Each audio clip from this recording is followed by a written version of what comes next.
Cricket मोजां मोनगिरिफोरनि थाखाय मोनसे गेदेर खौरां। नोंथाङा क्रिकेट नायनो थाखाय एक्साइटेड जाना दं नामा?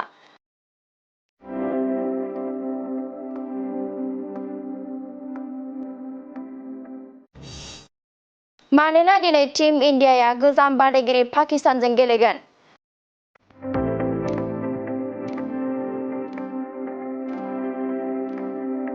नंगौ, चेम्पियन्स ट्रफीआ दिनै इन्डिया आरो पाकिस्ताननि गेजेराव जागोन।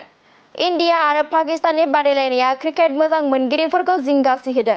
दिनै रबिबार, थामहिनबा दिनै टीम इन्डियाया गोजाम बादायगिरि पाकिस्तानजों गेलेगोन। बांलादेशखौ फेजेननायनि उनाव टीम इन्डियाया बे बाराव पाकिस्ताननि हेंथायै गेलेनो थाखाय थियारि।